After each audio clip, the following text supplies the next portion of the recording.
The grand hall of Nexus Prime hummed with tense anticipation as alien envoys from every corner of the galaxy gathered for the urgent assembly.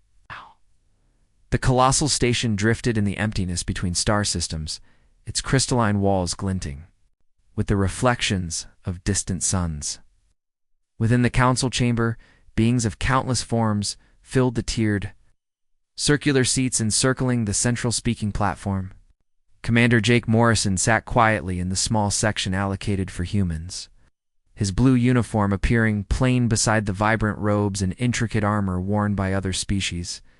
Lieutenant Amy Brooks sat to his right, her fingers moving swiftly across a datapad, scanning through updates. Chief Analyst Pete Collins reclined slightly, his observant gaze sweeping the assembly with calm curiosity. Humanity had been a member of the Galactic Council for 15 years, ever since first contact had irrevocably altered Earth's trajectory. Yet in all that time they were never truly respected by the elder, mightier civilizations. Their technology was derided as backward, their military dismissed as trivial. Their proposals were met with polite disregard. Ambassador Zethas stood on the central platform, his forearms shifting as he spoke. The tall, slender alien's dark purple skin shimmered subtly, and his voice resonated clearly through the chamber's audio systems. "Friends, we are confronted by the gravest peril our galaxy has ever seen," he declared. "The Void Swarm has devoured 3 entire star systems in the past month. Billions of lives have vanished." A hologram shimmered to life above the ambassador, depicting the galaxy's outer rim. Red dots illuminated the swarm's points of attack. Each signified worlds that had been erased. "These entities are unlike anything we've ever encountered," Zethas continued. "They obliterate everything in their wake planets, vessels, even stars, stripping them of all energy. If we don't act swiftly, they will reach the core worlds in weeks." General Vito stood, his towering figure casting a formidable shadow. His thick gray skin was marked with ancient scars, and his deep voice echoed like a distant storm. "The hegemony stands ready to unleash our full battle fleet. Our warships have defended this galaxy for a millennium." Admiral Cathern of the Stellar Confederation nodded in agreement. His species appeared almost human, aside from their silver skin and luminous blue eyes. "Our technology remains the most sophisticated in known space," he said. "Combined with the hegemony's might, we can repel this threat." More voices joined, each alien leader eager to showcase their species' strengths. The Corran Empire pledged its energy weapons. Solar Republic volunteered their powerful defensive shields. Dozens more offered ships and soldiers. "Commander," Morrison cleared his throat and raised his hand. The motion was modest, but caught Ambassador Zethas' attention. "The human representative wishes to address the assembly," Zethas announced. A soft ripple of laughter spread through the hall. Morrison stood with composed, deliberate movements. "Earth would like to offer assistance in this crisis. We have ships and soldiers prepared to join the fight." The laughter intensified. General Ritus even slapped his knee, a sound like splintering stone. "The humans help? With what, your chemical rockets and lead projectiles?" Admiral Cathern's glowing eyes twinkled with amusement. "Commander Morrison, your enthusiasm is noted, but this calls for genuine military forces. Your primitive arsenal would be ineffective against the swarm." Dr. Elena Rodriguez, Earth's lead xenobiologist, leaned forward. Her brown hair was neatly tied back, and she wore the simple white coat of her field. "We've been analyzing the swarm's behavior for months. We believe we've deciphered patterns in their movements and can provide critical intelligence." "Intelligence?" Captain Morton of the Trade Federation scoffed. His insectoid features clicked in what seemed like laughter. "What could a species that's barely left its own system know of galactic warfare?" The chamber erupted with more mockery and dismissive remarks. Morrison's jaw tightened subtly, though his tone stayed composed. "We have experience with adaptive enemies.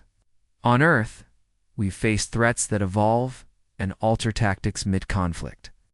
Fighting wild beasts on your little world is hardly akin to space warfare." General Ritus replied, his voice dripping with condescension. "This is combat on a scale beyond your comprehension." Ambassador Zethas raised his hands, calling for quiet. "Let us concentrate on the true military powers, Coordination of our strongest fleets is paramount. The debate stretched on for hours, alien leaders meticulously forging a unified strategy. They resolved to merge their forces into one colossal fleet. The hegemony would contribute the heavy warships. The Confederation would provide cutting-edge technology. The Empire pledged their powerful energy weapons. Dozens of other civilizations committed their forces to the alliance. Through all of it, the humans remained silent in their corner. They were only mentioned once more when Admiral Cathan suggested a role for them, managing evacuations well away from the front lines. "Your ships are small and fast," the Admiral noted with a condescending smile. "Ideal for ferrying civilians from endangered worlds. Leave the real combat to those prepared for it." Commander Morrison nodded politely. "Understood, Admiral. We'll assist however we can." As the meeting adjourned, alien leaders clustered in groups, finalizing their plans. Their voices carried confidence, even eagerness. This was their moment to demonstrate military supremacy against a formidable foe. Admiral Cathan approached the human delegation just as Morrison and his team prepared to depart. "Commander, please know this assignment isn't intended as an insult. Evacuations are crucial too." "Of course," Admiral Morrison replied. "Smoothly. We're ready to serve in whatever role you assign us. Perhaps this experience will teach your species the realities of galactic warfare. Maybe next time you'll reconsider volunteering for tasks beyond your grasp." Morrison smiled, though the expression never quite reached his eyes. "I'm sure we'll gain valuable insight." As the human delegation walked toward their shuttle, Lieutenant Brooks whispered, "Sir, should we tell them about the real fleet?"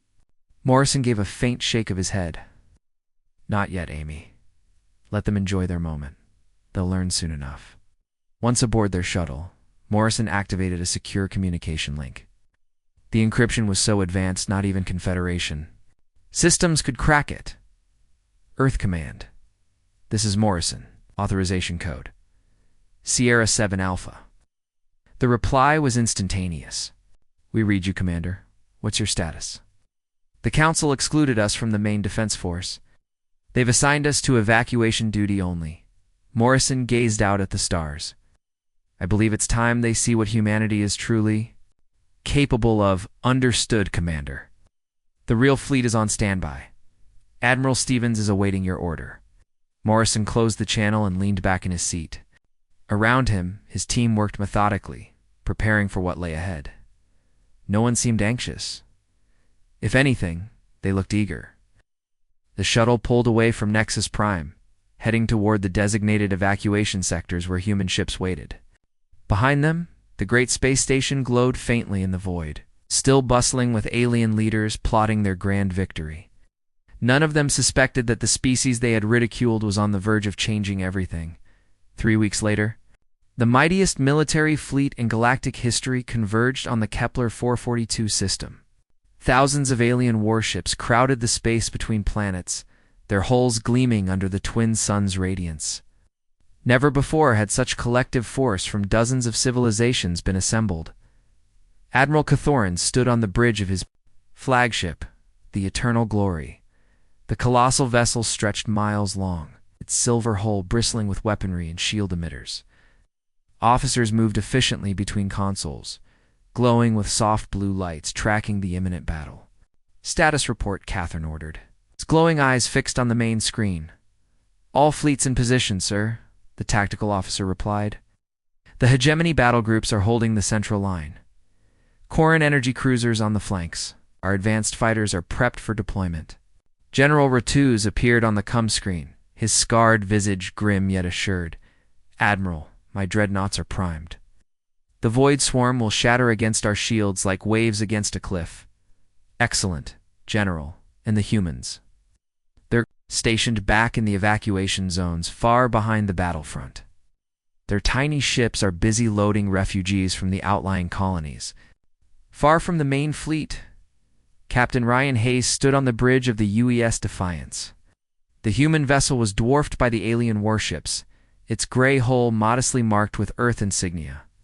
It seemed almost delicate by comparison. Lieutenant Amy Brooks monitored the sensors, her fingers deft on the controls.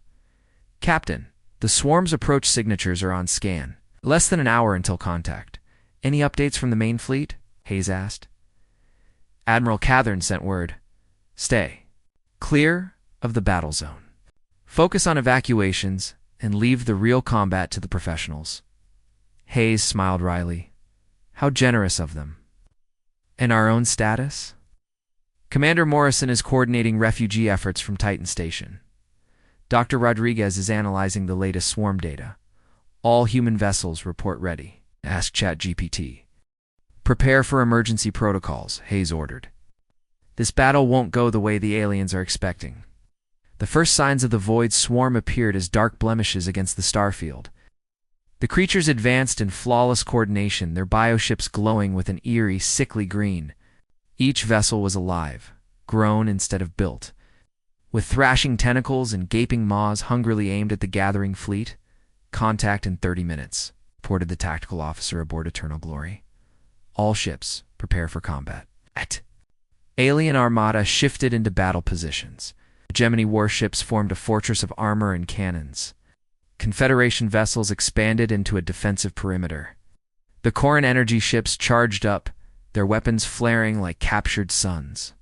Admiral Cathan stood on his bridge, confidence swelling in his chest. His people had trained for this across centuries. Fire at will once they enter range, he commanded. The first salvo blazed like a deadly festival in the void. Crimson. Energy beams slashed through the darkness, slamming into the advancing swarm. Explosions burst amid the enemy ranks as bioships shattered under the concentrated onslaught. Direct hits across their lines, reported the tactical officer. Significant enemy losses. But something felt wrong. The Void Swarm didn't respond as the aliens had expected. Instead of a reckless charge, the creatures dispersed, slipping behind asteroids and debris for cover. Their formations shifted dynamically, evolving to counter the alien strategies in real time. They're adapting, General VTOs warned from his flagship. The swarm is reading our attack patterns and adjusting accordingly. Impossible. Admiral Cathorn snapped. No enemy could adapt so quickly to our unified tactics, yet the proof was clear on every screen. The Void Swarm split into distinct assault groups, each maneuvering uniquely. Some bioships phased in and out of space, reappearing behind the alien lines. Others released clouds of smaller creatures, swarming their targets like ravenous insects. Corin energy ships unleashed devastating beams capable of splitting moons. But the swarm twisted and flowed like liquid, dodging the brunt of the blasts.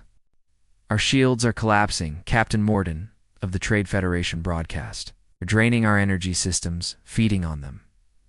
The tide turned rapidly.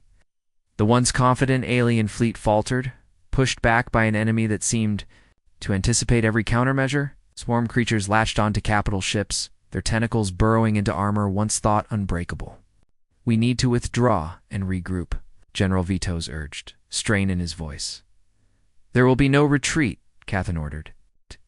We outnumber them 10-1. Hold the line. But the swarm had prepared for more.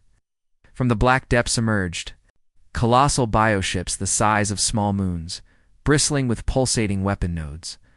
The largest opened a cavernous mouth, rows of teeth crackling with electricity, then fired a beam of absolute darkness. The blast struck the Hegemony's flagship. Its mighty shields collapsed instantly, and the hull disintegrated like sugar in acid.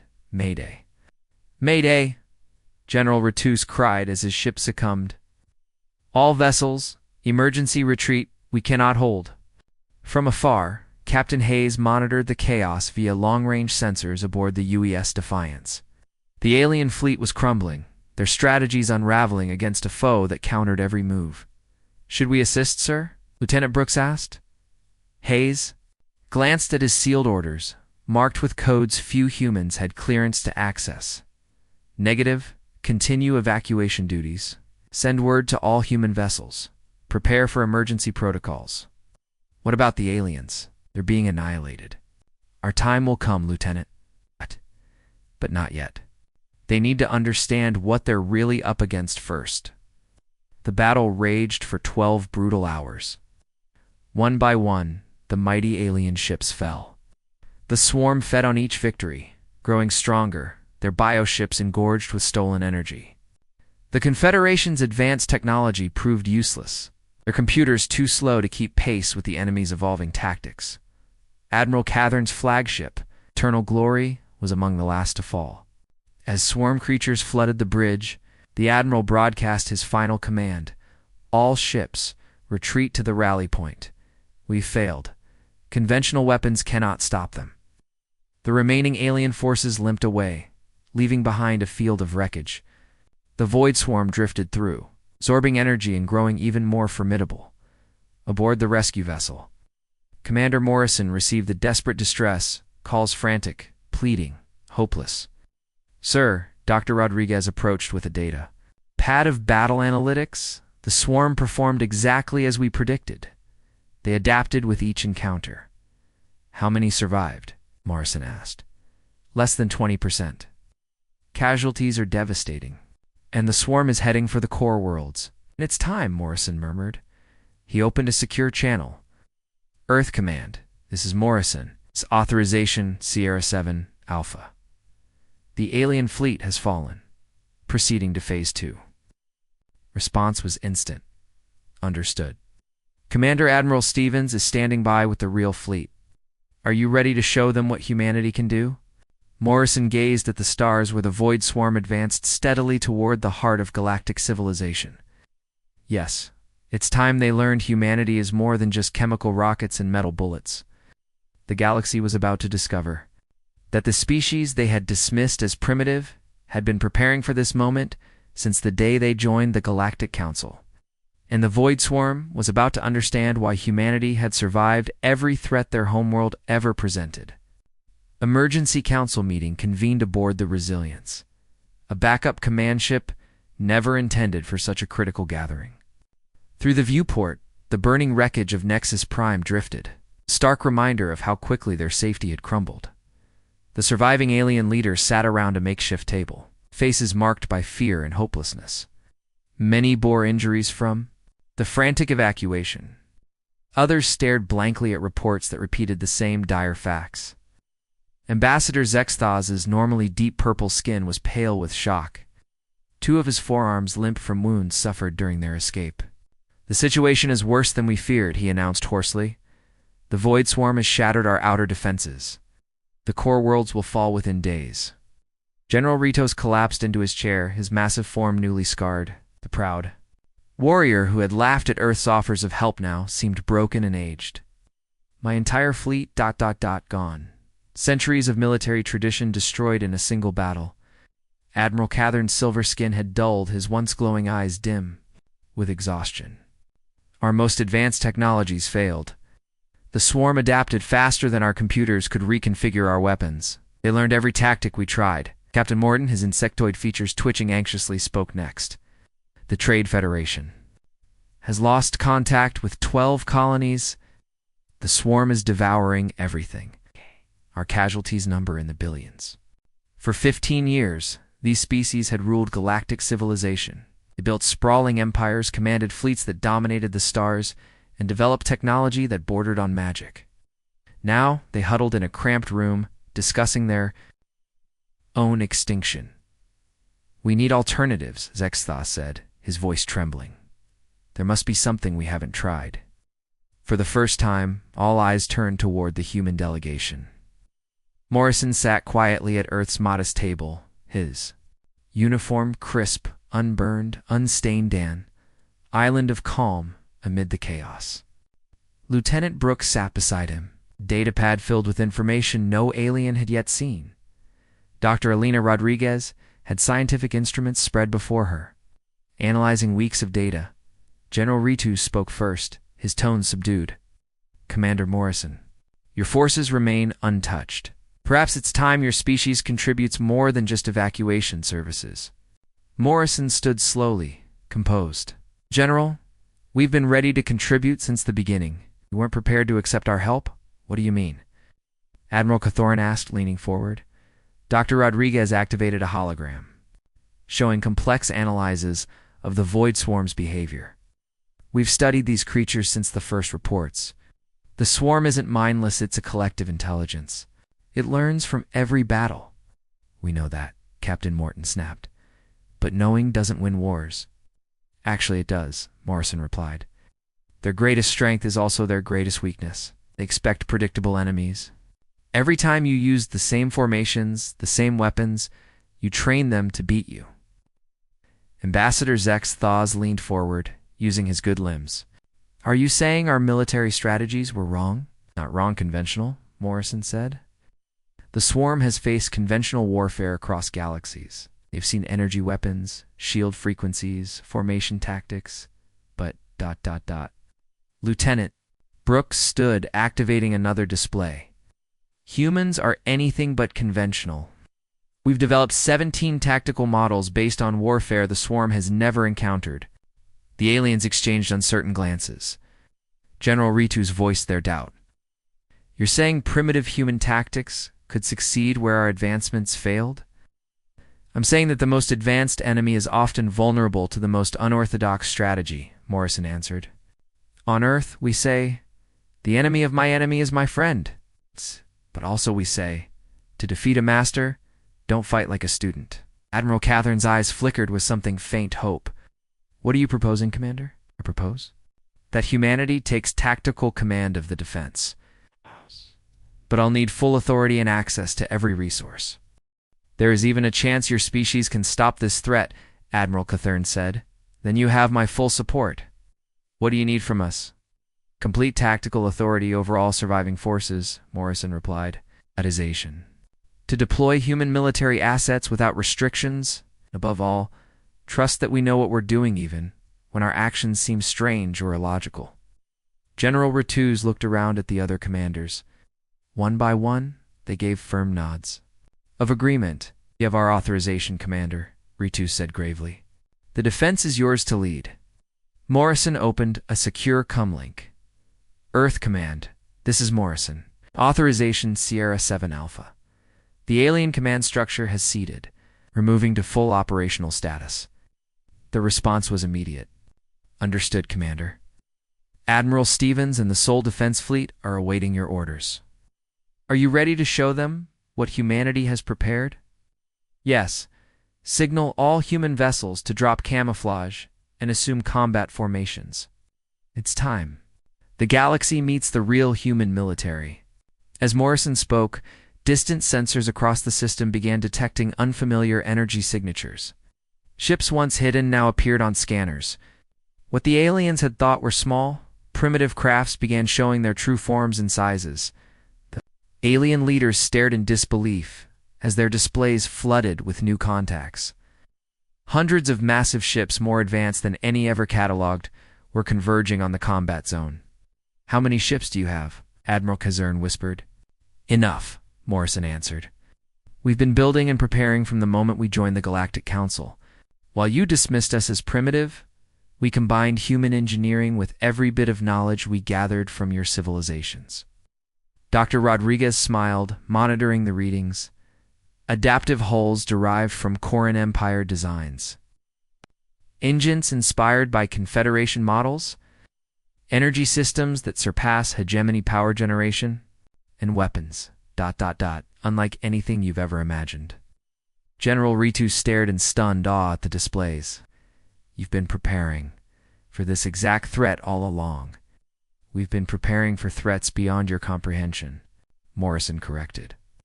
The Void Swarm is merely the first to test us. As the human fleet deployed, Morrison turned to the alien leaders for a final word. You're about to see why humanity survived ice ages, asteroid impacts, and every extinction. Event on Earth, we don't fight to win. We fight so our children can have a future. The galaxy was about to discover that the primitive species had quietly become the deadliest military force in known space. And the Void Swarm was about to learn why you never underestimate life born on a death world called Earth by the following morning. Every sensor across the galaxy began detecting the impossible energy signatures, unlike anything on record, appearing throughout human space. Ships, long hidden, revealed themselves at last. Aboard Resilience, Admiral Cadarn stood on the bridge, staring at the baffling readings. His destroyed flagship had been replaced by this modest vessel, yet even its advanced systems couldn't interpret the data. What are we looking at? He asked his chief science officer. Unknown, sir. The energy patterns are beyond our comprehension. These vessels are enormous, but they're moving at speeds that should be impossible for their mass. General Ritus appeared on the com screen, his scarred features a mix of confusion and hope. Admiral, are you seeing this? Hundreds of contacts? Across the sector? I see them, General. I just can't understand what I'm seeing. Then Morrison's voice echoed across all Allied frequencies. All ships, this is Commander Morrison. You're about to witness the arrival of the Seoul Defense Fleet. Do not attempt to scan or approach them. They operate under TAN Defense Protocol 7. Aboard the UES Defiance, Captain Hayes received a coded message. For the first time in weeks, he smiled. The modest human ship the aliens had scorned began to transform, its hull shifting, expanding, revealing concealed weapon arrays beneath layers of deception. All human vessels. This is Hayes' full combat configuration. The real fleet is emerging. Around Kepler 442, space lit up as ships materialized where only empty void had been. These were no longer the modest crafts the aliens remembered. These were sleek, angular ships that warped light itself. Their hulls crafted from materials that absorbed sensor pings instead of reflecting them. Leading them was a colossal vessel. The UES Sovereign, miles long, its hull was etched with shifting geometric patterns like living machinery. No visible weapons, no standard engines, no apparent defenses, yet it exuded an aura of lethal grace. As though physics itself bowed to its design, Admiral Kazarin could barely speak as the fleet formed. Up. Morrison, ... What are these ships? How'd you hide anything of this magnitude? Morrison's voice remained steady. Admiral, these are the ships we've been building since joining the Council. While you disregarded us, we blended human ingenuity with your technologies. Dr. Rodriguez chimed in from her vessel. We improved on Corin hulls, enhanced hegemony power systems, refined Confederation quantum mechanics. What you see is a synthesis of all of its Iron designs, tailored to face threats like the Swarm. The alien leaders watched in astonishment as the human fleet shifted seamlessly through space. Ships, phasing in and out of view, some existing in multiple coordinates at once, others moving in patterns that defied logic and physical laws. How many ships do you have? General Ritus asked in wonder. Enough, replied a new voice fleet. Admiral Kate Stevens, her tone commanding as it filled every channel. I must ask, General Ritus said gravely, if your species can truly stop this threat, what do you require from us? Tactical command over all remaining forces, Morrison replied. Freedom to deploy human military assets without oversight. Most of all, your trust even, when our methods seemed chaotic or unfamiliar. General Ritus exchanged glances with the others. One by one, each leader nodded. You have full authority, Commander Ritus declared. The defense is yours? Morrison opened his secure channel. Earth Command, this is Morrison. Authorization Sierra 7 Alpha. Alien leadership has yielded. We're going operational, confirmed Commander, came the reply. Admiral Stevens and the Seoul Defense Fleet await your orders. Ready to show the galaxy what we've prepared? Yes. Order all human vessels. Drop camouflage and assume combat posture. Let them witness the real human fleet. As Morrison spoke, scanners across the system began detecting unexplainable energy surges. Ships that had gone undetected now emerged. Those thought to be small human crafts revealed vast hidden structures. Alien commanders. I'll watch their sensors fill with contact signals. Hundreds of massive advanced ships far beyond known classifications moved toward the combat zone. How many ships are we seeing? Admiral Catherine whispered. Enough, Morrison answered. We've been preparing since the day we joined the Council. While you dismissed us, we learned from your science, adapted it to our methods. Dr. Rodriguez monitored the growing signatures, smiling. Adaptive hulls based on Corin Empire designs. Quantum engines inspired by Confederation. Theories. Power systems beyond hegemony designs. And weapons. ... Nothing like you've ever seen. General Ritus stared in disbelief. You were preparing for this exact enemy all along? No, Morrison corrected. We prepared for threats beyond anything you could imagine. The swarm is just the first test. As the human fleet formed, Morrison addressed the alien leaders one last time.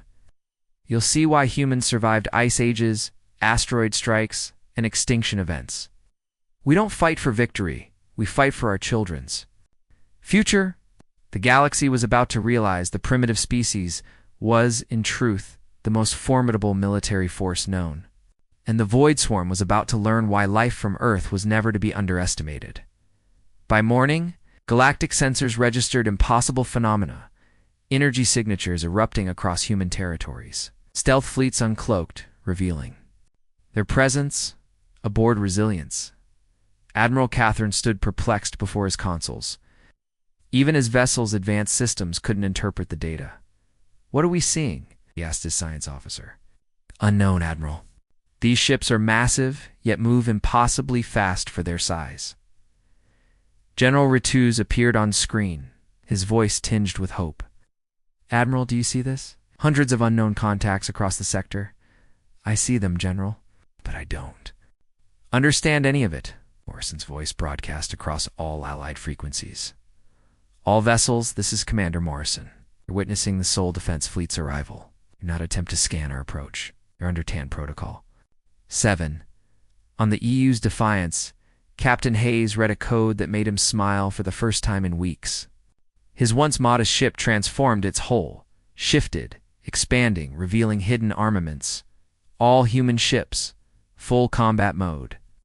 The real fleet is here. At Kepler 442, space erupted with ships materializing from apparent void. No longer primitive. Transports these were sleek, angular vessels bending light itself, their materials devouring sensor pings. Leading them was the UES Sovereign, a gargantuan craft miles long. Its shifting hull etched in dynamic patterns. It had no visible weapons or engines. It irradiated mastery over physics itself. Admiral Catherine whispered Morrison, ... What are these ships? How did you conceal them? These are the fruits of decades of hidden development, Morrison replied. While you doubted us, we perfected your technologies combined with ours. Dr. Rodriguez's voice joined in. We improved Quarren hulls, optimized hegemony power, advanced Confederation quantum mechanics. This fleet represents that synthesis. Alien leaders watched, astonished, as human ships phased in and out of sight, some seeming to exist in multiple coordinates, others moving in patterns that defied physics. How many ships? General Rituz asked, awed. Enough, a new voice cut in Fleet Admiral Kate Stevens. Her commanding tone filled the channel. This is Admiral Stevens aboard the UES Sovereign. I am assuming tactical control of all defense operations. Lieutenant Amy Brooks, now recognized as Fleet Coordination Officer, issued deployment commands from Defiance. It's Admiral Stevens. All human vessels report ready. Sol Defense Fleet is prepared for engagement. As the Void Swarm closed in, Stevens opened a channel. Allied vessels prepare to witness human military doctrine. We never fight the same battle twice, nor do we let enemies adapt. The swarm advanced, confident in their past victories. Their collective intelligence expected more predictable resistance, but humanity fought differently. No formation lines, no traditional deployments. Instead, human ships moved in coordinated chaos, seeming randomness with strategic precision. Captain Hayes, now revealed as master of a much larger warship, opened fire not with beams or projectiles, but by deploying reality itself. Space warped around swarm ships, physics breaking in constrained pockets. What are these weapons? Admiral Catherine asked. Awed. We call them reality anchors, Dr. Rodriguez explained. Instead of destroying bioships, we rewrite the rules of space around them. Adaptation can't counter altered existence. The swarm tried adapting, but each time they adjusted, the human fleet switched tactics. When energy weapons became ineffective, they used kinetics. When kinetics became predictable, they altered gravitational fields. Then the swarm tried their deadliest tactic, flooding the humans with millions of bioships. It's the same method that had wiped out countless alien fleets. The human response was devastatingly simple. Allied ships, retreat to minimum safe distance, Hayes ordered. You're about to see why humans survived every extinction event on Earth. The Sovereign and its sisters emitted a pulse faster than light knot. Conventional weapon, but a direct attack on the swarm's collective mind. Instantly, all swarm creatures ceased moving. Their ships floated, inert, disconnected. Admiral Catherine gasped. How is this possible? Dr. Rodriguez explained, satisfied. The swarm's intelligence is a network and asset and a flaw. We developed quantum resonance weapons that disrupt their neural links. Without that, they can't think or adapt. Each organism is now isolated, Admiral Stevens confirmed. Without their network, they're just animals uncoordinated and brainless. In less than 4 hours, galactic extinction threat was neutralized, without humanity ever deploying their strongest weapons. They'd attacked a vulnerability no one had imagined. Cleanup began swiftly. General Ratuz transmitted a message of gratitude. Admiral Stevens, on behalf of all survivors, we owe humanity everything. How long have you had such power? Stevens considered. Since we learned we weren't alone, we hoped we'd never need it. But when the galaxy called, we answered. Alien leaders understood too late. For 15 years they'd mocked the most advanced military power in known space. The so-called primitives had quietly become the galaxy's true defenders.